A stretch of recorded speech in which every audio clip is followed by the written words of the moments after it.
Hello everyone and welcome back to my YouTube channel. In this video, we will continue our take-home project example that we started last time, a Swift UI app called Tony's Weather.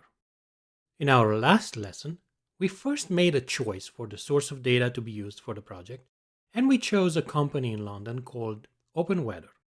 They do offer free access to their API, and that is good for us.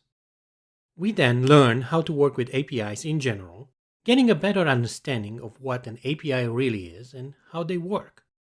We continued to starting our own Xcode project, choosing Swift UI and Swift UI app cycle settings, so that in the end we could add to the project 3 sample JSON files containing weather data downloaded for Singapore, Paris, and San Diego, or whatever locations you decided to use instead.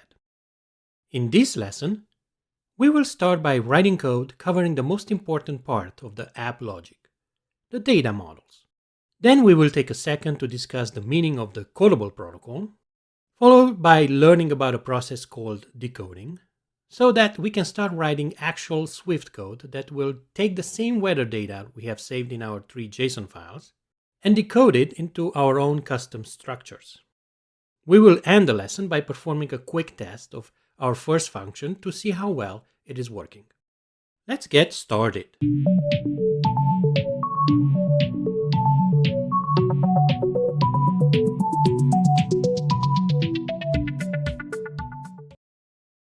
The core of any app is in the app logic, and the most important aspect of that logic is the underlying data models.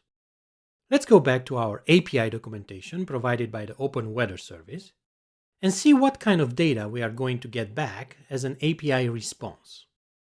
We will need this information in order to write our own data models. There is a lot of information we get back, but we do not really need to use it all. We will just pick and choose what we need for our data models. Let's start by creating a new Swift file and name it api-response.swift. Here, we will create a new structure, and I think we should call this one API response.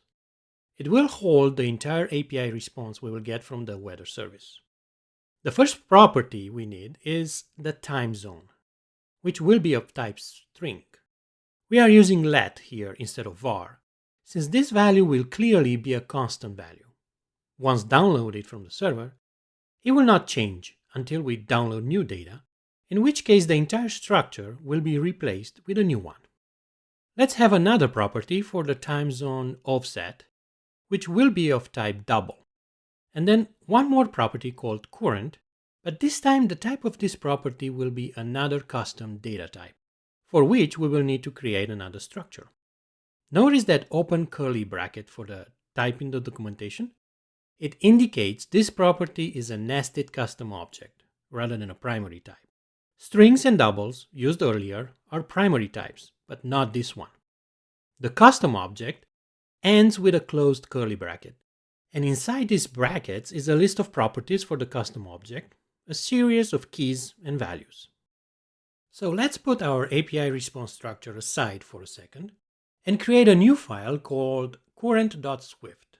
In here, we will write a new structure called current, which has to match the type of the custom property we just declared in our previous API response structure. We will definitely not use all the information we are getting in this current structure, but we will need the temp property for the temperature, which is going to be a double, then the feels like property, which is also going to be a double. And finally, we will need the weather property, which this time it will be an array of another custom structure. Notice the open square bracket here in the JSON data. That signals the data received here will be an array, even though it looks like an array of a single element in our example. Nevertheless, it will be an array of objects that are, in turn, custom objects themselves. Therefore, we have to make sure we define our own structure correctly, and our weather property will be an array of weather elements, which in Swift, just like in JSON, is also identified by square brackets. Well, one more data model structure is clearly necessary, otherwise the compiler will complain because it has no idea what weather means. So let's create another file in which we will write a new structure called weather which will have to match the type of the elements in the array in the previously declared current structure. Let's have properties in this new weather structure for main, description, and icon. All of this will be strings. Alright, we have these three structures so far, and these represent our data models. If you try to compile the project right now, it should compile without any warnings or errors. If that is not the case, double check your code and make sure you have all the brackets, all the colons, and the correct spelling for all of the custom types. We have the data models, but we are not quite done yet. If we want to get data into these structures from external sources, like JSON, then we need to make them codable. Wait a minute, what the heck is codable? Codable, simply put, is a type alias, basically a combination of two different but related protocols, decodable and encodable. Any type that conforms to these two protocols will have to be able to convert itself into and out of an external representation. JSON is one case of an external representation, but there are other such cases. Decodable means the type can decode itself from an external representation, and that is what we will need in order to get data from a JSON file into a custom structure of our own. Encodable, on the other hand, means the type can encode itself into an external representation.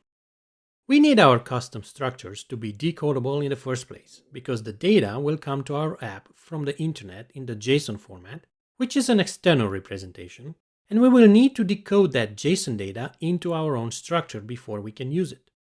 We might also want to save this data on the disk at some point later on, which means we will have to encode it into some external representation, maybe JSON, maybe some other format, it doesn't really matter, as long as the type is encodable. So our structures will need to be both encodable and decodable, which will make them simply codable.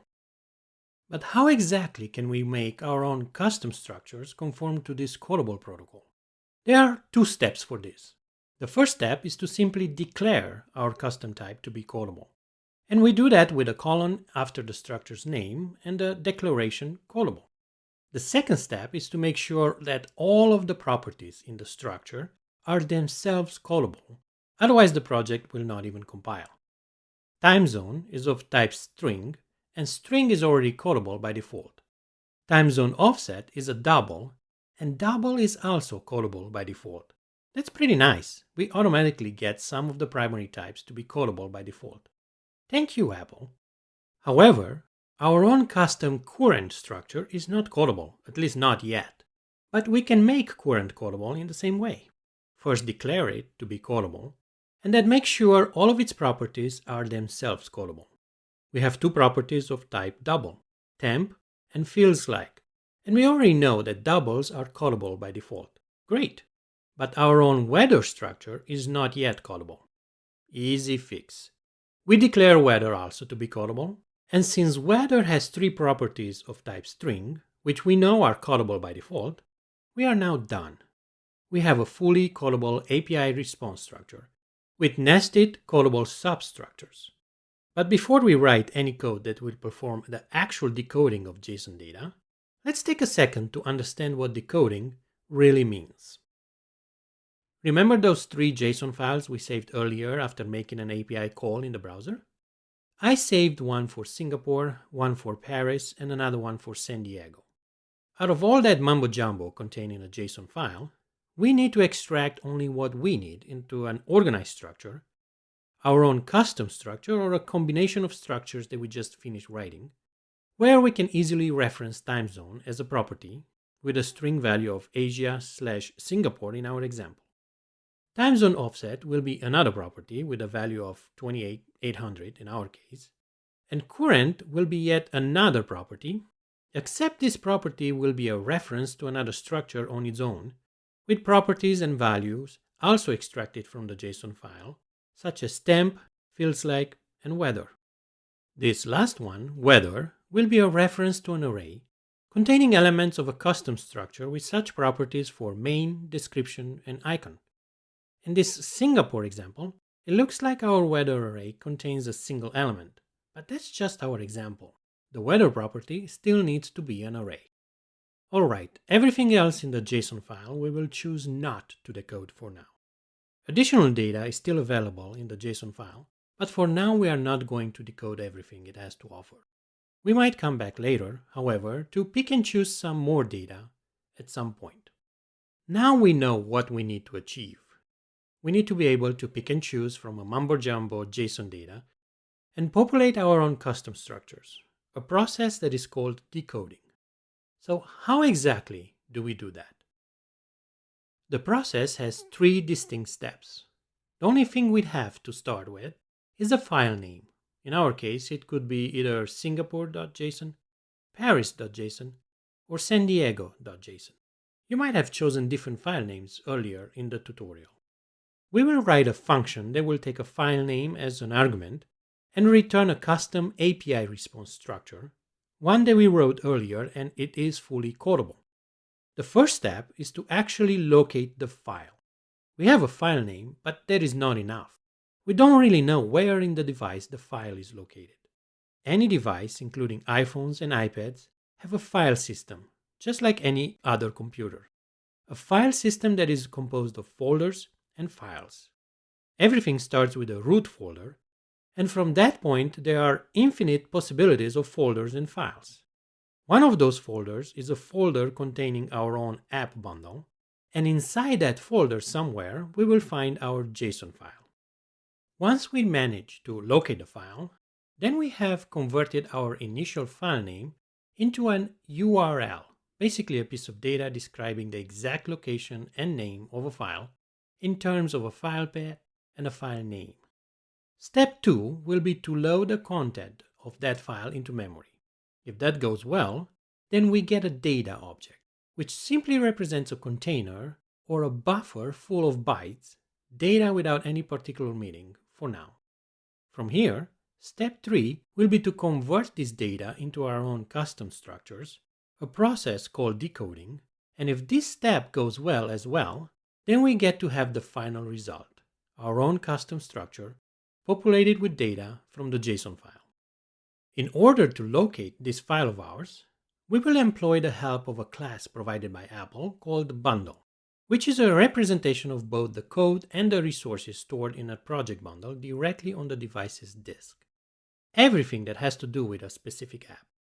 The class itself is not of much use to us, but it does have a static read-only variable called main, which is of type bundle. This is an easy way to get a reference to the main bundle object that contains our own app, data and code all together. All apps have a main bundle like this one. Once we have this reference, we can call an instance function on this bundle.main called URL for resource with extension, which does the work of locating the file that we are looking for inside the app bundle. It takes a string for the name of the file and another string for the extension. It will give us back an optional URL. That question mark in Swift after the type of a property represents an optional type. If the file does exist, we get the file's URL, meaning its full location. But if the file does not exist, then we will get nil, and this makes the return type optional. In summary, the first step will be to use the bundle.main.url for resource with extension function, which will take in a file name as a string, locate that file, and return to us an URL. Well, maybe, if that file really does exist. Otherwise, it will return nil. Let's put this part in code. We will write a new function somewhere. Where exactly does not matter right now. We will find a place for it later. Let's call this function getAPIResponse from JSON file, which will take a string as an argument and return an optional API response. Remember, API response is our own custom data structure that we wrote earlier, serving as a data model. We have to return an optional API response structure though, from our own function. Hence the question mark again. That's because this function of ours might very well fail. Step 1 can fail if the file is not found, or step 2 might fail as well, even step 3. We have to account for all these cases. And if any of the steps will fail, our function should return nil. So step 1 is to locate the file, for which we will call the function URL for resource with extension on the main bundle. But this function returns an optional, so we need to guard against it. We will not always be able to locate that file that we want. If the main bundle cannot locate the file, let's just return nil in the else closure of our guard statement. We can do that because our own function also returns an optional. So returning nil is perfectly valid here. The resource we are passing to this function comes from the argument of our own function. If the guard does not fail, then from this point downward we will have a valid, non-optional URL to work with, and we are ready for step 2, where we will feed this URL structure to a new instance of a data structure. A data structure is just a buffer of bytes somewhere in memory. One of data's initializers is an init with contents of URL. But we have to pay special attention here, because this initializer throws. What the heck is that? Last time, the bundle.main.url for resource with extension function returned either a valid URL or nil. A function that throws is somewhat similar in a way, except it will not return nil in case of failure, but rather it will throw an error. The difference is in the way we handle that case in code. When an error is thrown, that error is itself a data type that contains information about the error. We didn't have that last time if we just got nil. In code, we use a so-called do, try, catch block. Inside the do closure, we need to try some function that throws. We will use the data initializer mentioned earlier. We do have a valid URL here because we got it from the main bundle, and if we are here in the code, then we did not get nil, but rather a valid URL. Inside the catch block, we have to handle the possibility that whatever we tried in the do block has failed and it did throw an error. Let's just print the error to the console and return nil for now. We can do that by accessing a special variable called error, which is available only here in this context, in this catch closure. This is the error that was thrown by the function we tried earlier in the do block. Now, back to our do closure. If the function that we tried did not throw any error, then the execution continues downward, and we now have a valid data object that contains a buffer of bytes, basically the content of the file located at that specific URL. This data object is not useful to us yet, since this is just a bunch of bytes in memory. In step 3, we will call upon a special object provided by Apple called JSON decoder. Its purpose is to decode data from JSON into custom objects. Once we have an instance of this class, we call on it the function decode from data, which takes a type. This is going to be our custom type and it needs to be decodable, and the data buffer of bytes that needs to be decoded. But would you look at that? This function also throws. In case it fails to decode the data, it will throw an error for data being corrupted. We need to write code to catch yet another possible error. Well, that means another do, try, catch block. Inside our previous do block, we can try decoding by creating an instance of a JSON decoder and immediately calling on it the decode function, the one that throws. We need to feed to this decode function the actual custom type we want to decode into, which is our own API response structure. But it is written as API response.self in order to describe the actual type, not general class. The second argument is the source of data, which we do have at this point in our code because we just tried and not failed to load the contents of an URL. If the decode function succeeds, then we do have finally a valid API response structure and we can just return it. We're done. However, what to do in the catch closure when we get an error thrown at us? Well, pretty much the same thing we did last time. Let's just print the error to the console and return nil. Let's summarize the 3 steps involved. We start with a string representing a file name, and we feed that string to the bundle.main.url for resource with extension. From this function, we either get a valid URL or nil.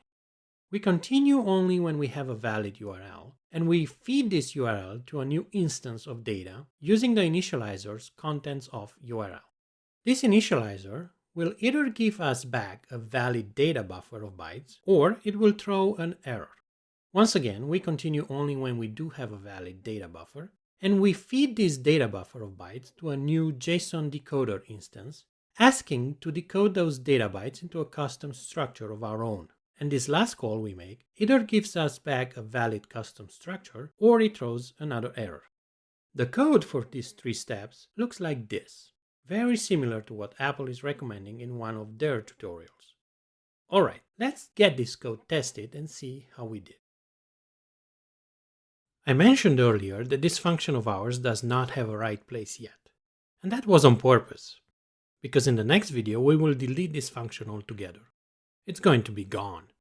But it wouldn't be a bad idea to test this function before the end of this lesson to see if the code really works. Let's put this function in a new file called temp.swift. It will not be part of any structure or class, which means it will be a global public function and we can just call it from anywhere in the project. This is not really good practice for real projects, but for education purposes, especially knowing the function will be erased soon, it is okay. If it compiles, it means there are no typing errors, so let's get this function tested.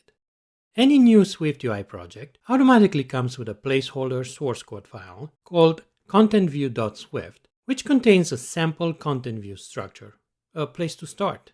We will replace the hello world string with a call to our function getAPIResponse from JSON file, Singapore. Now our function returns an optional custom API response structure, so we cannot really feed this result to the text subview, which needs to be a string. But any optional value comes out of the box with a computed property called debugDescription, which does return a string, and this is a string that we can feed to the text subview. Of course, this is not for production code, it is only for debugging purposes. Let's run this in a simulator and see what we get. I am getting a correct description of the API response custom structure converted into a string for debugging purposes. Perfect. You should get similar results for using the other 2 file names, Paris and San Diego. Now let's get back to our function code and take another look. It is working, and we have tested it, but is the fact that it is working enough? Do you like this code? Because I don't. First of all, it is not consistent. If step 1 fails, we just return nil without any error description. But if steps 2 or 3 fail, then we get an error description. That's not right in my book. In addition, it appears we are repeating code here. That's not a good sign. And those do, try, catch blocks are a pain to write. So let's forget about this code, we can do better. And we can impress a potential employer with a little premature optimization. In some cases, premature optimization is not a bad thing. But that's for next time. This video got too long already. Come back next time and see how we will rewrite our JSON decoding function using a new awesome data type provided by Apple called result, and a new very powerful function called flatMap.